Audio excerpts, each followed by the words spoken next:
మాట్లాడిన తర్వాత sir TDP Durgaprasad గారు మాట్లాడిన తర్వాత మాట్లాడతారా మీరు? ఆయన కూడా మాట్లాడమన్నాడు సార్. ఇద్దరికి ఎలాగా చూపించి ఒకటి లైన్ కాబట్టి వీళ్ళందరికీ ఒకేసారి సమాధానం చెప్తాను. మీరే కదా సమాధానం చెప్పాలి. నిన్న సిద్దిరప్పలరాజు గారు అన్నట్టు 13 కేసులు పెట్టారు నా మీద, అన్నింటికి సమాధానం చెప్తున్నారు. అలాగే మీరు కూడా వీళ్ళందరూ మాట్లాడిన తర్వాత సమాధానం చెప్పాలి. అందరికీ ఖచ్చితంగా సమాధానం చెప్తాను. దుర్గాప్రసాద్ గారు, సో ఇదండి, మీరేం మినహాయింపు కాదు, మీరు శుద్ధపూసలు కాదు, మీరేం ఆణిముత్యాలు కాదు. ఇందా కృష్ణాంజనేయులు గారు ప్రతి ఒక్క అంశము టచ్ చేసి వెళ్ళారు. అట్లీస్ట్ వాళ్ళ పరిపాలనలో ఎవరైనా చంపేస్తే పార్సిల్ చేసి పంపించేవాళ్ళు, మీ దగ్గర బూడిద కూడా మిగలట్లా. రెండో అంశం నిన్న చూసా, మన 2-3 రోజుల క్రితం గుంటూరులో జరిగిందంట. అది ఎమ్మెల్యే గారి మీద అభియోగం మోపుతున్నారు అందరూ కూడా. ఏంటి, ఆవిడ రాజీ చేసే ప్రయత్నం జరిగిందని.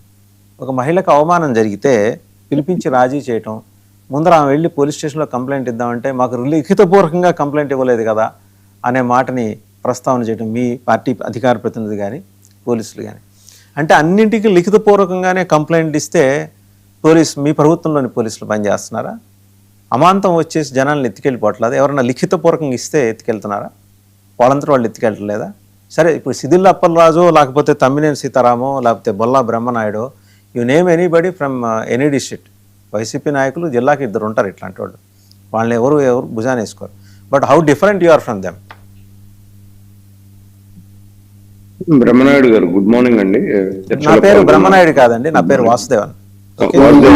బహుశా మీరు ఇంకా ఏదో డిబేట్కి వెళ్ళబోయి ఇక్కడికి వచ్చినట్టున్నారు, ఒక మాట క్రాస్ చెక్ చేసుకోండి.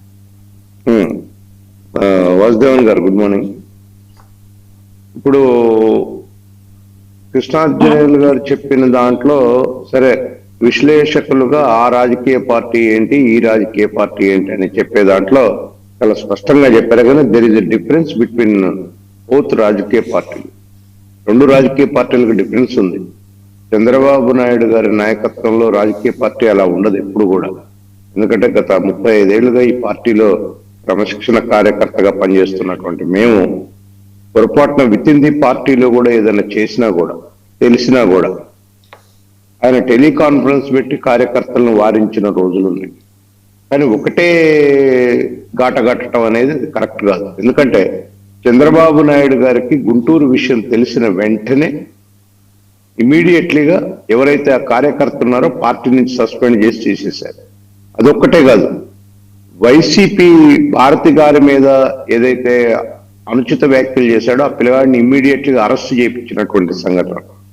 అంటే కొంత సమాజానికి మనం ఏం చేయాలంటే, రాజకీయ పార్టీలు బహుశా అంటే దాంట్లో ఉన్నోళ్ళు దీంట్లో ఉన్నోళ్ళు వ్యక్తిత్వాలు కొన్ని ఒకే తీరుగా ఉండొచ్చు, కానీ నాయకత్వం ఏ విధంగా పనిచేస్తుంది అనేది మనం చూసుకోవాలి. జనరల్ గా ఇక్కడ ఎలాంటి విషయాలు వచ్చినా కూడా, ఎప్పుడు వచ్చినా కూడా, మీరు మహేష్ యాదవ్ గురించి చెప్పారు. మహేష్ యాదవ్ మీద వచ్చినటువంటి అలిగేషన్ కి ఇమ్మీడియట్లీగా పార్టీ కార్యక్రమాలకు దూరంగా ఉండండి అని చెప్పి దాని మీద పార్టీ న్యాయ విచారణ చేసింది క్లియర్ గా. అది నిజంగా కూడా ఒక ఎట్లాంటి కేసు అంటే అది అభియోగించబడ్డ కేసు.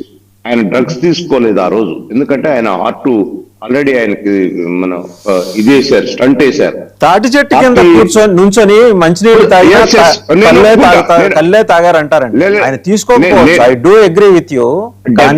డెఫినెట్ గా మీ నాయకుడు కాబట్టి మీరు ఆయనకు పసుపు నీళ్ళు వెళ్ళేసి ఆయన పరిశుభ్రుడు అని చెప్తే ఎట్లాగా పరిశుభ్రుడు?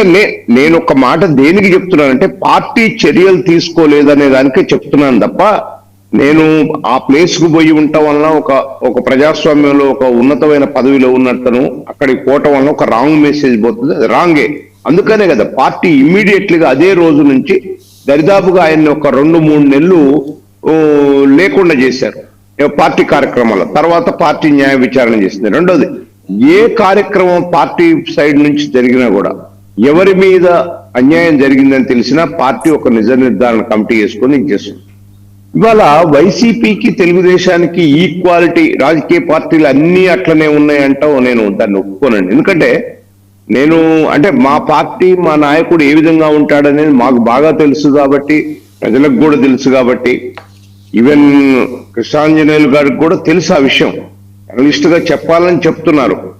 రాజకీయ పార్టీలు డెఫినెట్ గా కొంత నిబద్ధతతో ఉండాలి, ఒప్పుకుంటా. కానీ ఇవాళ వైసీపీలో జరిగిన 3 వ్యక్తుల గురించి చెప్పారు. ఆ 3 వ్యక్తులు ఏమైనా ప్రజల కోసం పోరాటం చేశారండి? వాళ్ళ పార్టీలో వాళ్ళు స్వతంత్రంగా చేసిన దానికి వాళ్ళ వ్యక్తిగత అంశాలని పార్టీ మీదేసుకుంది. ఏమి కాదులేండి, జగన్మోహన్ రెడ్డి గారిని చూసినాం. ఆ చిన్న పిల్లవాడు యాక్సిడెంట్ చేస్తే ఈ కేసు పెడతారని మనం ఇంకా చెప్పాల్సిన అవసరం లేదు, విన్నారు. అదేవిధంగా బ్రహ్మనాయుడు గారిని చూసాం, అదేవిధంగా తమ్మినేని కూడా చూసాం.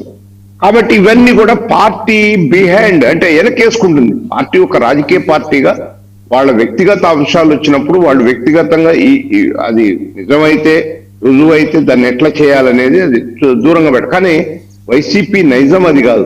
ఎందుకంటే ఈ రపరప అనే దాన్ని కింద కార్యకర్తల నుంచి వచ్చిన దాన్ని నాయకుడు కూడా ప్రేరేపించే వ్యవహారానికి వాళ్ళు వచ్చారు.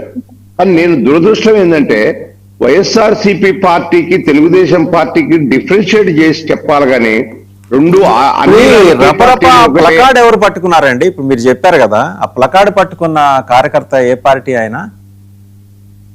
ఆ పార్టీ కార్యకర్త ఏ పార్టీలో ఉన్నా పాత విజువల్స్ తీసేయటం, తర్వాత ఏమో ఆ కార్యకర్తకు వైసీపీలో చేరిన తర్వాత తెలుగుదేశం కార్యకర్త అంటాం, ఇవన్నీ మార్పింగ్లు చేయటం, ఇదంతా సరే. ఏది చేసినా ఎవరు చేశారు సార్ మార్ఫింగ్? మీడియా చేస్తుందా మార్ఫింగ్?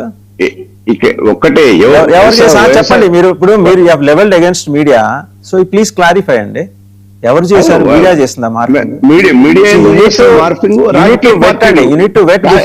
సంథింగ్ అండి. మీరు మాట్లాడే ముందు సరి చూసుకొని మాట్లాడాలి, ఎడ్యుకేట్ చేసుకొని మాట్లాడండి. తప్పేం లేదు, మీరు మాట్లాడొచ్చు. కానీ ఆ రోజు ఆ పార్టీ కార్యకర్త ఎవరనేది బహిరంగంగా అందరికీ తెలిసిందే. అంటే ఒక మీడియా మార్ఫింగ్ చేస్తుందండి, 10 మీడియాలు చేసేస్తాయా? 10 మీడియా సంస్థలు? లేదు, నేనేమంటున్నా, మార్ఫింగ్ రాజకీయ పార్టీలు ఉన్న సోషల్ మీడియాలు కూడా మార్ఫింగ్ చేస్తున్నాయి. అవి చేస్తున్నాయి. మీరు మెయిన్ స్ట్రీమ్ మీడియా గురించి మాట్లాడుతున్నారు. మెయిన్ స్ట్రీమ్ మీడియా మొత్తం మార్ఫింగ్ చేసి this is the opinion you have for media అని అర్థమవుతుంది. మీ పార్టీ ఒపీనియనా, దుర్గా ప్రసాద్ గారిగా వ్యక్తిగతంగా మీ ఒపీనియన్ అండి ఇది? నేను అసలు మార్ఫింగ్ అనేది ఎవరు చేస్తున్నారు, మీడియా చేస్తుందని చెప్పాలి. నేను అసలే మీడియా చూపించిందని అన్నారు, మీరే అన్నారు. నేనేం కొత్త మాటలేం చెప్పాల, మీరన్న మాటల నుంచి చెప్తాను. మీడియా అందరూ విన్నారు, నేను వినలేదు, ముగ్గురు విన్నారు.